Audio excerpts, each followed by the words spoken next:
As they walked along Lindy's street, Stella noticed that all the houses in their yards looked quite similar, with flat roofs, large windows, and neatly manicured lawns. Stella was having mixed feelings. As excited as she was about the importance of the mission, she couldn't stop thinking about the potential challenges it presented as well. What if Lindy remained convinced that it wasn't worth applying for the scholarship? What if she decided that she really should listen to her parents and not get her hopes up?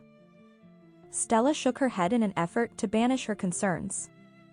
She couldn't allow such thoughts to interfere with the task at hand. She needed to stay positive. "Edward? Is that you?" a woman called out after Lindy opened the front door and she and Stella made their way into a room decorated with a shaggy white carpet and furniture with colors that were almost as bright as those on Starland, an orange couch, yellow chairs, and pale blue tables.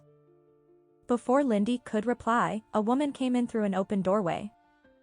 She was flawlessly styled in a green knee-length dress and matching high-heeled shoes, along with a pearl necklace and earrings and bright pink lipstick. Her chin-length hair, which was the same light brown as Lindy's, cascaded in a neat wave around her face and was flipped up at the ends. She looked like she was ready to go out to a fancy party. "Oh, Lindy, it's you." The woman smiled but then narrowed her eyes at Stella. "I didn't know you were bringing a friend home." "Yes, Mother, this is Stella," Lindy replied. "We met at the lunar eclipse party." "I see. Hello, Stella. You may call me Carol." Lindy's mother got a slightly uncomfortable look on her face. "So you find these moon-gazing parties to be enjoyable, too?" Stella felt awkward, especially at the thought of calling a parent by her first name, but forced a smile nonetheless. "Yes, Carol. I do," she said with a quick nod. "And it was so fun being able to look through the telescope that Lindy built." "Was it?" Lindy's mother grimaced. "So that box of bolts actually worked?" "It sure did, even better than I expected," Lindy said proudly as she set down the equipment on the nearest table and motioned for Stella to place the blanket next to it. "Oh, Lindy, please take those things up to your room," her mother said sternly. "I don't want there to be a lot of clutter in the house when your father gets home from his meeting." "Sorry, Mother." Lindy sucked in her breath and grabbed the box. Then asked Stella to take the blanket and follow her upstairs, which Stella gladly did. Lindy's mother seemed so strict and critical, and Stella felt almost physically weak in the presence of so much negative energy. Lindy led Stella to the end of a hallway and into her bedroom. It was quite large and reminded Stella a bit of her side of the dorm room at Starling Academy, especially the pink comforter, shiny pink pillows, and gold cushions on the bed. The far wall was entirely glass, a big floor-to-ceiling window with a sliding glass door that led out to a deck, and there a white telescope was set up on a tripod over in the corner. Stella could easily picture Lindy taking it out onto the deck to look up at the sky at night. "Your room is so nice," Stella remarked. "Thank you," said Lindy as she set the box containing her telescope equipment down in a corner and walked over to her desk. She opened the bottom drawer and took out a silver-winged object. "Is that the satellite?" Stella asked, dropping the blanket she was carrying next to Lindy's telescope equipment before rushing over to take a look. "Yes," Lindy said with a smile, handing it to Stella. Then she opened another desk drawer and pulled out an orange folder containing a thick stack of papers. "And here's research. It has all the details about the components of the satellite and what they do, and then a whole section with the data I gathered." Stella's eyes widened as she examined the different parts of the satellite before handing it back to Lindy and looking through the pages in the folder. A diagram explained each of the components. Batteries and solar panels for power, different sensors, recording chips and antennae for receiving and transmitting information, a fuel tank used for launching it, and so much more. Then there were the findings, which included measures of rainfall, changes in atmospheric temperatures, and even the amount of energy Wishworld was absorbing from the sun, which appeared to be similar to the calculations Wish scientists made on Starland, measuring the Wish energy being received from Wishworld. As she read through it all, Stella couldn't help thinking back to her Wish Science Fair project and how desperately she had wanted to go work in the Wish tank, not to mention how lucky she was that so many people, including her parents, had believed in her rather than telling her she shouldn't try because she was a girl. She knew that Lindy felt the same way about getting her dream job, and that she had to help her. "So, what do you think?" Lindy finally asked. "I think you have to apply for that scholarship," Stella replied. "You simply must." But before Lindy could say anything, her mother appeared in the doorway with a large white box. "Oh, dear," she said as she walked into the room and set the box down on Lindy's bed. "Is that the little project you've been working on?" "Yes, I wanted to show it to Stella," Lindy replied with a confident smile. "Well, put it away, because I have something far more exciting to show you." Lindy's mother lifted the lid from the box and took out a dress. Stella couldn't help gasping when she saw how beautiful the garment was, with its sparkly gold bodice and full pink skirt. "Oh, it's beautiful," Stella murmured without quite realizing she'd spoken the words out loud. "Isn't it just?" said Lindy's mother as she beamed proudly and widened her blue eyes at her daughter. "Wow, it really is," answered Lindy, hurrying over to pick up the dress before heading over to stand at a gold-framed full-length mirror in the corner. She held the dress up so it mostly concealed the yellow argyle sweater and pink pants she was wearing, and smiled happily at her reflection. "Let's take out those pigtails," her mother said, removing the pink ribbons from Lindy's hair and gently smoothing it down.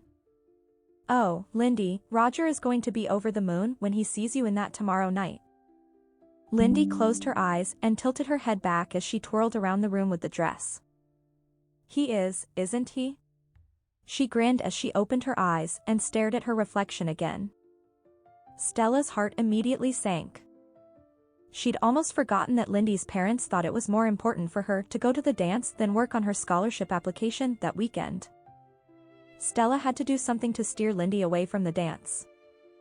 But how could she possibly succeed when it appeared that the dress and her parents' influence were pulling her in that very direction? "But what about finishing your scholarship application?" Stella finally blurted out, unable to come up with something more subtle. "Don't be silly." Lindy's mother scowled at Stella. "Lindy knows that spending time with Roger at the dance is going to be the best way to secure her future." Stella glanced over at Lindy, who had spread the dress out on her bed and was gazing down at it like it had some sort of hypnotic power. "Mother's right," she sighed. "Finishing the application would take me all weekend. And there's no guarantee that I would even get the scholarship. But you will get Roger's heart when he sees you in that dress." Lindy's mother added with a satisfied nod. "Now, your father will be home any minute and I need to finish getting dinner ready. Will you be joining us, Stella?" Of course Stella wanted to stay, she needed to stay, but panic, not to mention the negative energy coming from Lindy's mom, seemingly constricted her. "Oh, yes, please stay for dinner." Lindy nodded hopefully on Stella's behalf. Stella swallowed hard and finally found her voice. "That would be wonderful, thank you." As they made their way downstairs, Stella tried to think of a solution to the predicament Lindy faced. But it wasn't until Lindy's father arrived and commented on how delicious dinner smelled that it came to her. Of course, Stella would use her mind control powers over wishling adults to make sure that Lindy's parents encouraged her to work on her scholarship application instead of pressuring her to attend the dance. It was the only way. But she had to choose her moment and her words carefully. After they had all settled around the dinner table, Stella took a deep breath and stared directly into Lindy's dad's dark eyes. Though fixated on her mission, Stella still couldn't help noticing that he looked as dressed up, in a crisp white button-down shirt with a striped blue tie, as Lindy's mother. "Say, are you baking a chocolate cake for dessert?" Lindy's father suddenly asked his wife, running a hand over his slick black hair as he closed his eyes for a moment and sniffed the air. One of the special powers that young Wish-Grantaires had over adult wishlings was mind control, and making them smell their favorite childhood dessert was part of the fun. It also happened to make the adult wishlings feel happy and more open to suggestion. Before Lindy's mother could reply, Stella stared into her eyes. Why, no, but, Lindy, did you put something in the oven? Asked Lindy's mother as she turned to look at her daughter. It does smell delicious. No, I haven't been home all evening, how would I have had time to bake a cake? Lindy replied, wrinkling up her nose as she glanced from one parent to the other. Lindy's parents both shrugged. That's odd. Stella quickly seized the moment. You know, you both must agree that Lindy should finish working on her application for the ASAA scholarship this weekend instead of going to the dance. Almost instantly, Lindy's parents both nodded, their eyes glazing over as their minds became Stella's temporary hostages. You know, Lindy's father said, Lindy should finish working on her application for the ASAA scholarship this weekend. But, father, Lindy nearly choked on the water she had just sipped. Yes, her mother interjected. Lindy should finish working on her application for the ASAA scholarship this weekend, instead of going to the dance. What? Mother? Are you feeling all right?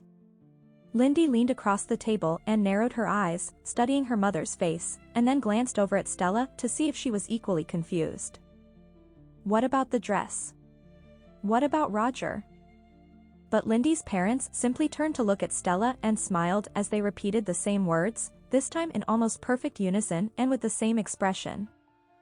Lindy should finish working on her application for the ASAA scholarship this weekend, instead of going to the dance. I completely agree. Stella nodded and smiled innocently as she met Lindy's quizzical stare. Maybe your parents weren't thinking clearly about it until now. Lindy shook her head, dumbfounded. Maybe. Then Stella stared into the eyes of Lindy's mother again and decided to try out a new strategy she'd been working on in the wish tank, silently channeling an additional thought to her. You can wear the dress when we take you out for a celebration dinner, after you get the scholarship, Lindy's mother added slowly, perfectly repeating the words that Stella had planted in her mind. We can invite Roger to that instead. Lindy stared down at her plate of food, shocked but happy. Okay. Although Lindy seemed thrown by the entire situation that moment, Stella felt certain things were going to fall into place from there. So she smiled quietly to herself as she began eating the casserole that Lindy's mother had served. It had been a challenging mission so far, to be sure, but it seemed the biggest obstacles were finally behind her.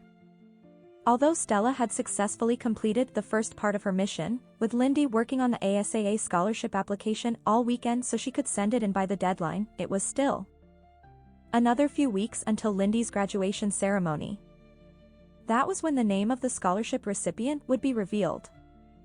When the day finally arrived, Stella sat high up in the back row of the bleachers that looked out on Lindy's high school football field, where chairs and a stage were set up for the graduation ceremony.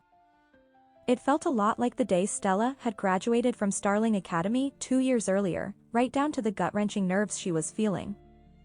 Stella tried to quash her fears by focusing on Lindy, who was sitting up on a special part of the stage, alongside the rest of the honors students, or high illumination students, as they were called on Starland.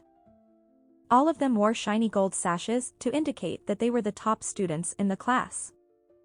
There were enough honors students to make up 2 full rows, and several of the boys in the group, according to Lindy, had also applied for the ASAA scholarship. Once everyone was settled in, the principal stepped up to the podium and began to speak to the crowd. Stella's nervousness intensified.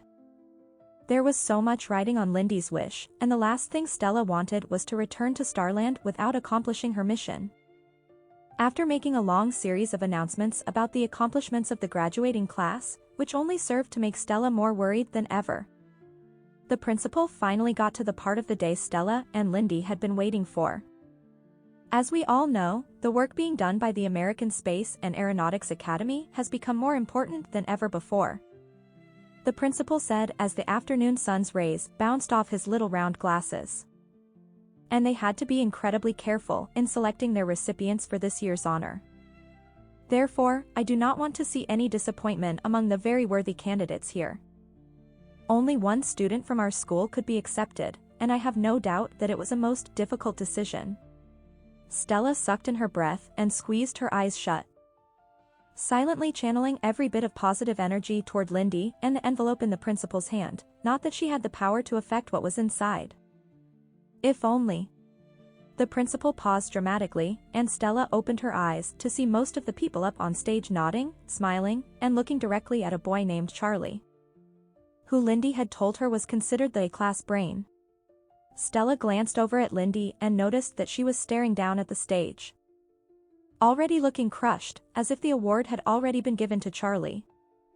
Worry began to consume Stella completely, and she was finding it impossible to concentrate or to make out a word the principal was saying. She pressed her lips together, tears beginning to well up in her eyes as she looked at Lindy.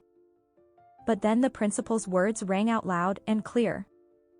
"It is my distinct honor to announce this huge step for ASAA, and giant leap for women everywhere, as this is the first time this scholarship has been awarded to a female student," he said, turning to look directly at Lindy. "And so it is with tremendous pride that I congratulate our very own Lindy Rand." As everyone in attendance leapt to their feet and began to cheer, Lindy stood up and joined the principal at the podium. Stella was clapping so hard that her hands hurt. Lindy had done it. Stella had done it. Lindy's wish had come true. The moment that Lindy began shaking the principal's hand and accepted the paper he was handing her, a massive stream of positive wish energy in bright rainbow hues flowed from her all the way to the back of the bleachers and into Stella's wish pendant. "Wow," Stella heard someone say behind her. "I didn't even know girls were allowed to attend ASAA." And then more murmurs from people around her.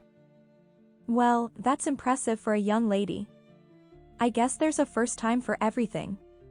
That was when Stella noticed something even more magical than anything she had seen on Wishworld ever. Before, 50, 75, possibly more than 100 wish orbs shooting above the graduating class, headed straight for Starland. Then, even more wish orbs began to rise up above the crowd of friends, family, and especially the young wishling girls who were there to watch their older family members graduate. Stella couldn't believe what she was seeing. It was just as Skylar had said, and she understood why. Without a doubt, this was her most important wish mission yet.